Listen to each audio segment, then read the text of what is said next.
Olá, boa tarde, então, aos grupos de meditação e autoconsciência. Gratidão por podermos estar hoje, então, reunidas aqui para falarmos sobre um tema muito interessante, né? Vamos falar hoje, então, sobre a ansiedade e o poder da atenção plena. Olha só, no mundo que a gente está vivendo hoje, talvez um tema assim muito importante para nossa reflexão, né? Falar de um problema da nossa sociedade, a ansiedade, e aquilo que a gente sempre fala tanto aqui nos nossos encontros, a atenção plena. Então, cada uma de nós, eu, a Franciele, a Charlie, vamos falar um pouquinho sobre esse tema, compartilhando um pouquinho com vocês do conhecimento, né, e das trocas que a gente vai conseguir fazer hoje sobre esse tema, então, tá bom?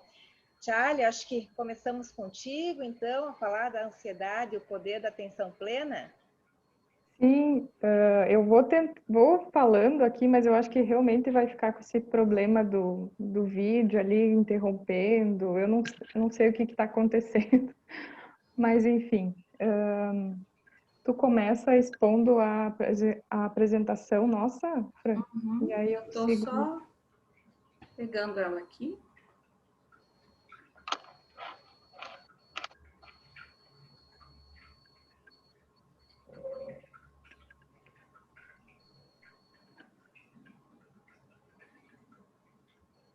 Isso aí. Então, esse tema, né, foi uma sugestão do grupo e a gente achou bem interessante aprofundar ele e trazer para vocês as várias percepções, né, da psicologia, de como a gente entende esse fenômeno da ansiedade. Então, o que seria, né, para começo de conversa? A ansiedade, ela seria o excesso de futuro. Até por isso que o nosso título ficou sugestivo, né? A ansiedade e o poder da atenção plena.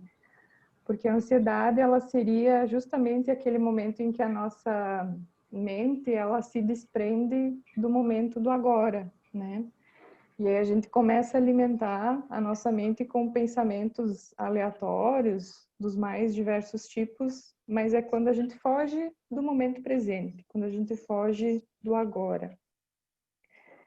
E ela é uma característica humana e não um defeito. Eu acho tão importante a gente mudar esse ponto de vista, né? Porque a gente costuma ter um olhar para nossas emoções pejorativo, né? Um olhar de defeito. Tanto a ansiedade como o medo, a raiva, a gente costuma, por elas nos causarem um desconforto, a gente não costuma ver o lado bom que elas têm. Então, o que eu quero dizer com isso, né? Que a ansiedade, ela não é um defeito, ela tem uma intenção positiva. Ela existe na nossa vida com uma finalidade. Então, ela não é ruim. Ela está a nosso serviço para nos avisar alguma coisa. Então, para que serve a nossa ansiedade? Para ajudar a gente a identificar as nossas ameaças, a ver as ameaças. Ela nos mantém alertos, nos mantém preocupados. Ela existe para nos sensibilizar aos perigos. Então, essa é a função da ansiedade. E é uma característica, ou seja, toda pessoa tem momentos em que é ansiosa, menos ansiosa. Algumas pessoas são mais, outras não tanto, mas ela é uma característica nossa, de humanos, ela não é um defeito. E aí, conforme a nossa espécie ela foi evoluindo, digamos assim, a gente construiu algumas maneiras de lidar com o medo, né?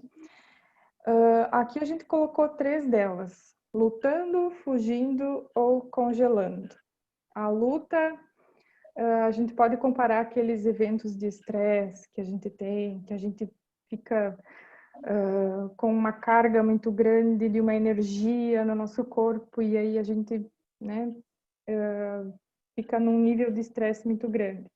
Fugindo, quando a gente evita alguma situação desconfortável ou aquele famoso branco, né? O congelamento.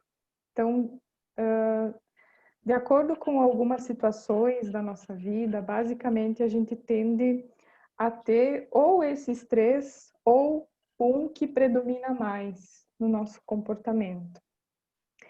E aí a evitação, a fuga, ela acaba sendo a característica central da ansiedade. E aí nesse balãozinho aí eu coloquei para a gente poder refletir, para a gente poder pensar, cada um trazer essa reflexão para a sua vida. O que a gente está evitando nesse momento na nossa vida? Às vezes é uma ligação, uma resolução de algum problema, encontrar alguém, enfim. Fica a pergunta para vocês refletirem. Se tem algo que nesse momento da vida de vocês, vocês estão usando esse mecanismo, que vocês estão evitando. Pode passar.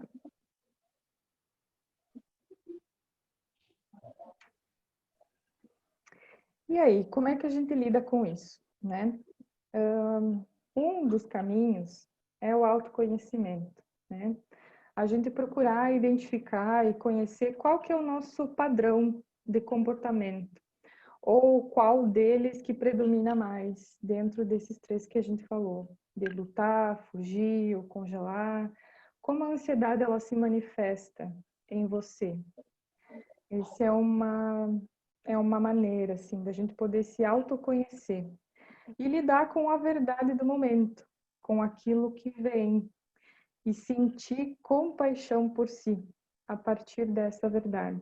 Você poder identificar uma situação em que você se encontra ansioso, você reconhecer essa ansiedade em você e você suportar essa verdade em ti. Estou ansioso. E poder entender que isso não é o fim do mundo, né? Como se diz. A gente poder encarar isso como a verdade e você poder ter esse olhar de compaixão por ti, de saber que você está dando o teu melhor dentro das condições que você consegue naquele momento. E reconhecer, então, que o nosso poder de ação está no momento presente, no agora, que eu acho que depois a Freud também vai aprofundar mais. E aí tem um exemplo, né, ali embaixo, de como a gente poderia equilibrar os nossos pensamentos frente a uma situação que gera ansiedade, né? As pessoas ansiosas, elas têm uma tendência natural a pensar o pior dos cenários, né? E isso nos angustia muito, né? Quem é ansioso, porque a gente tem essa tendência a imaginar o pior. Então, essas três perguntinhas, elas ajudam a nos trazer para a realidade do momento, assim. Você imaginar uma situação e aí você se perguntar, o que pode acontecer de pior? E aí você pensa nas possibilidades, e aí a próxima pergunta, o que pode acontecer de melhor? E aí a última pergunta é qual a versão que mais se aproxima da realidade, daquilo que pode acontecer. São perguntas assim que nos ajudam a organizar os pensamentos no momento de ansiedade extrema. E aí tem a frasezinha, né? Pode passar. Quando compreendemos que a ansiedade existe para nos sensibilizar às ameaças, é mais fácil entender uma pessoa que está com medo ou estressada, agindo de forma irritadiça ou defensiva e conseguir, assim, sentir compaixão por ela. Então, quando a gente consegue virar essa chavezinha, assim, dentro da gente, mudar essa percepção que a ansiedade, ela não é a nossa inimiga, ela está ali para cumprir um papel, para cumprir uma função na nossa vida. Para os encontros de meditação aqui do nosso grupo. Eu sou uma pessoa que fico muito ansiosa, mas a ansiedade nesse momento, o que ela quer me ensinar? Ela está me dizendo para mim estudar, para mim ler, para mim me preparar, para mim organizar o material, para mim organizar o notebook. Essa é a mensagem que a minha ansiedade está passando. Então, quando a gente consegue começar a nos olhar com mais amor, com mais compaixão, com mais atenção, não ignorar as nossas emoções e poder, assim, andar de bracinho dado com elas, a gente costuma fluir mais, assim, a gente costuma dar certo. As coisas passam a se organizar melhor. Pode passar. E aí uma última mensagem, assim, da minha parte. Para ajudar alguém com ansiedade,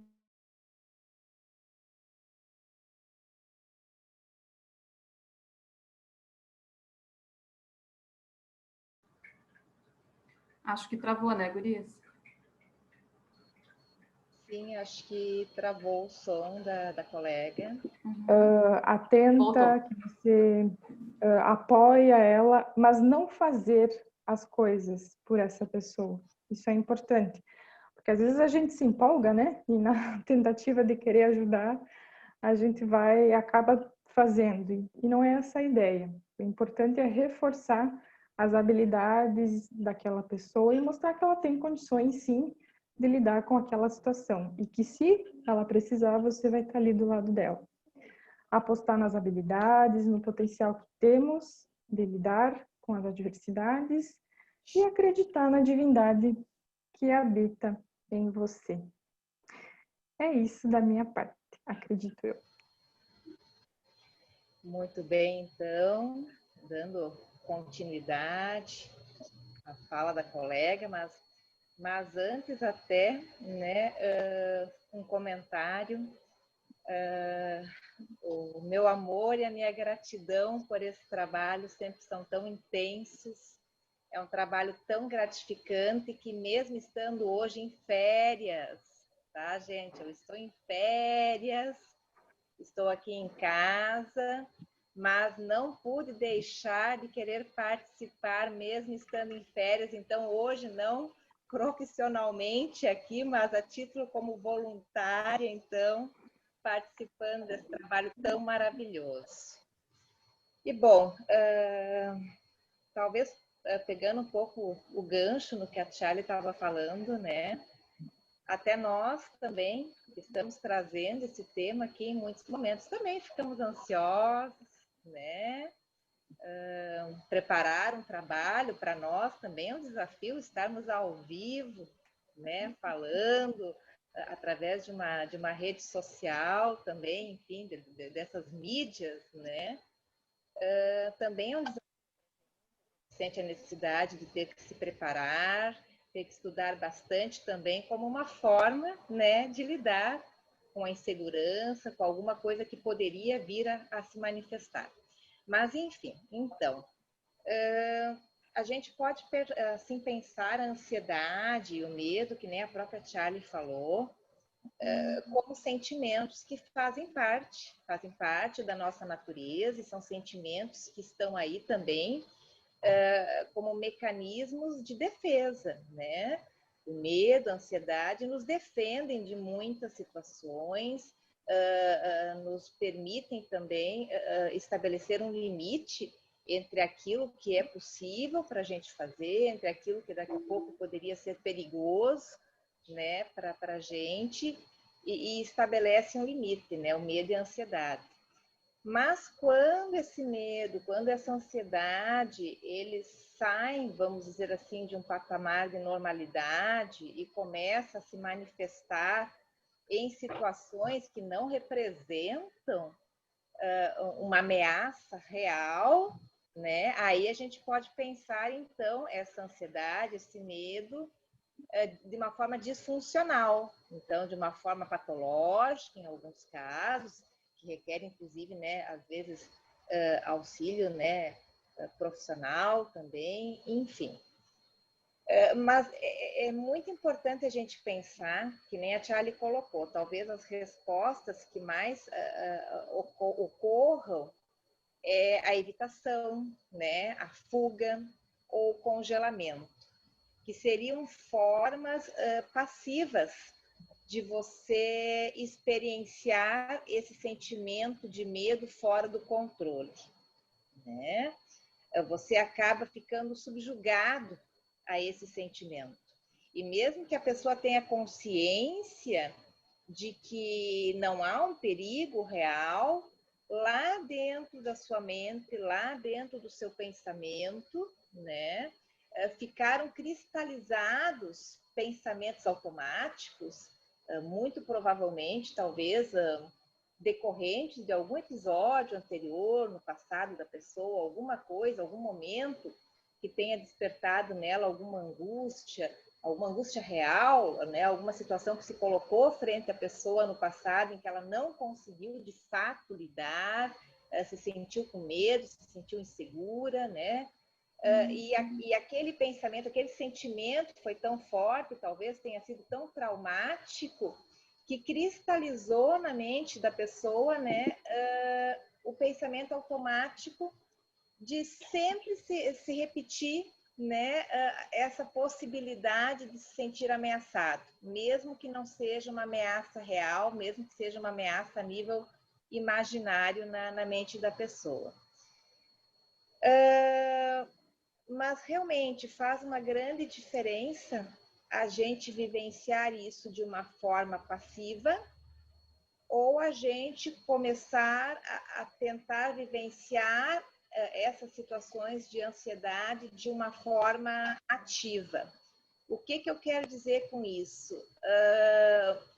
Tentar desenvolver estratégias de enfrentamento dessas situações que elas ocorrem. Não ir para o congelamento, não ir para a fuga, para a esquiva, mas justamente parar, né, e se permitir observar, né, e tentar desenvolver formas de enfrentamento que na realidade não é mais ameaçadora, na realidade, mas ainda a pessoa sente como ameaçadora lá na sua imaginação, lá nas suas fantasias internas, né? Então, assim, que estratégias seriam essas, né? Que formas que a gente poderia encontrar, né? De trabalhar esses pensamentos automáticos, né? Que ficaram dentro da mente do gente. É justamente a gente pegando e, em primeiro lugar, assumir esse sentimento, olha, diante dessa situação, eu me sinto assim, porque a pessoa, muitas vezes, o que acontece com ela é que a pessoa fica muito chateada quando esse tipo de coisa acontece. A pessoa fica muito chateada e muitas vezes fica culpada e fica se recriminando. Bah, mas por que sempre acontece isso? Por que eu me comportei daquela forma? Por que eu não enfrentei? Por que eu não disse aquilo? Por que eu não tomei uma outra atitude? Enfim, a pessoa fica geralmente se recriminando, se martirizando, se culpando muito. E esse tipo de conduta não vai ajudar para a mudança, né? Para mudar, para sair desses pensamentos automáticos. Mas então, a primeira coisa então importante a se fazer é se acolher e reconhecer aquela fragilidade que habita dentro da pessoa, né? Acolher com compaixão, né? Compaixão é um dos termos que se usa muito dentro das práticas de mindfulness, né? De atenção plena, a compaixão. Eu poder reconhecer que naquele momento eu não conseguia agir de uma forma adequada, mas que eu também me coloco à disposição para mudar isso, para sair da forma passiva e tomar uma frente ativa diante daquilo que não me faz bem. Então, a primeira tomada de consciência, a ansiedade, esses momentos em que a pessoa se sente inquieta e que sabe que não existe uma ameaça real, na realidade, não passam de pensamentos automáticos, que não correspondem ao que a pessoa é na sua essência, na sua realidade. É um momento transitório, são pensamentos automáticos que se fixaram, aconteceu alguma coisa na história de vida dessa pessoa, vamos dizer assim, que a traumatizou, que não fez bem no passado, e agora toda a situação que ela enfrenta na vida dela, em que ela se sente um pouco insegura, aquele pouquinho de insegurança, ele se multiplica e se torna uma grande insegurança que torna a pessoa passiva, sem condições de conseguir enfrentar aquela situação. Mas não é a situação, não é aquela situação que está se apresentando, aquela situação não é uma ameaça real. É somente algo que mexe com os pensamentos automáticos que ficaram gravados dentro da mente da pessoa por alguma situação que aconteceu no passado. Então, estratégias de atenção plena, autoobservação. Gente, é o que a gente sempre fala aqui nos nossos trabalhos, autoobservação, se observar, observar-se sem julgamento, sem culpa, sem ficar se recriminando porque sentiu aquele medo, porque sentiu aquela ansiedade. Observar-se com aceitação, numa posição de curiosidade sobre si mesmo. Quando começa a acontecer essa situação de medo, pare, feche os olhos, sinta, observe-se. Ou quando você passou por essa situação, porque no momento, às vezes, a adrenalina também é tão grande, é tão intensa, que a pessoa não consegue fazer esse tipo de exercício no momento, mas posteriormente, você fazer uma releitura da situação que aconteceu.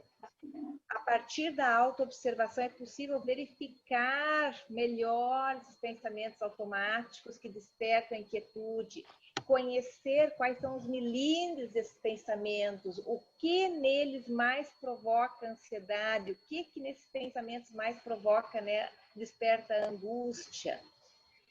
Rotular esses pensamentos. Lembre nos exercícios de meditação que a gente fazia, que a gente já fez algumas vezes, quando aparecem pensamentos, por exemplo, durante a meditação, a gente pede, né, para rotular, para nomear esses pensamentos. A mesma forma quando acontece uma crise de ansiedade. Que pensamentos que apareceram? É medo? Uma necessidade exagerada de planejamento? Alguma coisa relacionada ao trabalho, expectativa? É rotular, dar nome a esses pensamentos tão desorganizados, mas sem julgamento, com compaixão. Tornando consciente esses pensamentos, né, a gente vai começando a se dar conta que nada mais são do que meros pensamentos automáticos que ficaram na mente lá de trás, permaneceram na mente até hoje e podem ser desconstruídos. Eles não têm mais que continuar. A gente pode mudar esses pensamentos, a gente pode transformá-los através de uma ressignificação, através da aceitação, do acolhimento e da compaixão diante desses pensamentos que acontecem. Pode passar, Fran.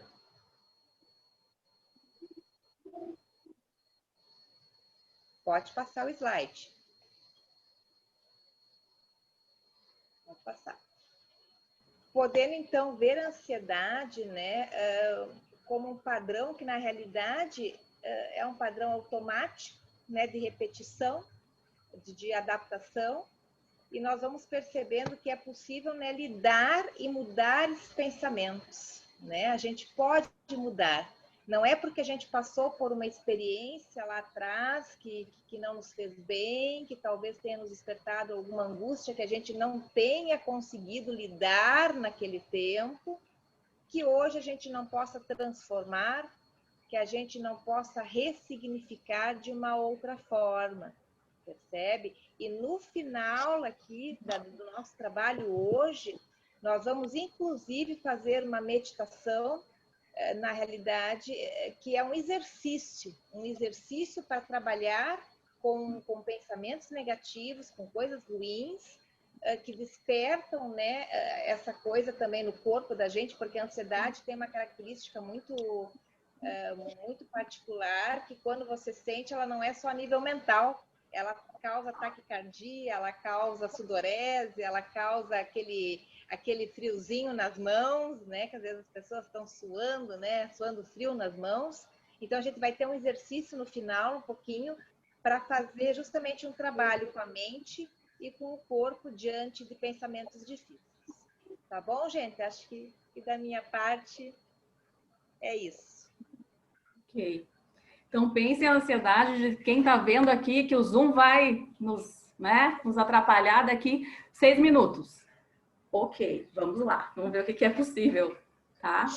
Então, para completar um pouquinho o que as gurias já trouxeram, eu quero enfatizar a importância do nosso protagonismo.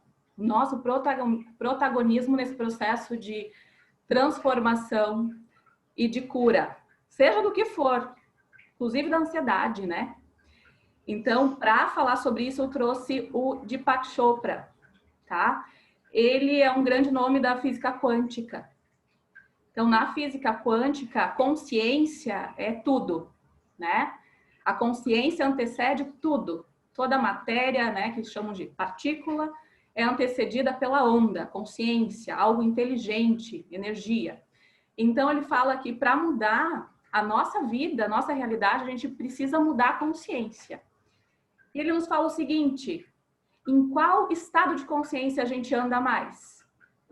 Tem 3 níveis. Vamos tentar se identificar aí, pessoal. Nível de contração. Nível de contração, eu vejo o problema e eu só vejo o problema. Não vejo solução. Eu me sinto ansioso, eu me sinto frustrado, eu tenho medo, eu estou angustiado. Não vejo saída. Uma prisão mental. Contração. O outro nível de consciência é o nível de expansão, que segundo Deepak Chopra seria o nível que a maioria das pessoas deveria estar. Acho que não estamos, né? Estamos trabalhando para isso.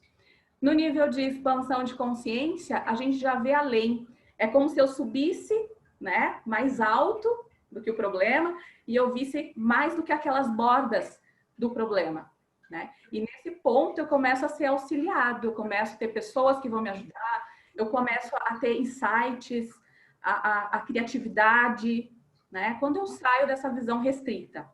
E a pura consciência é iluminação, é quando a gente está junto do universo, a gente está no fluxo, tá? Então, esses 3 estados de consciência, em qual deles a gente tem estado mais? Eu tenho o cartão do SUS.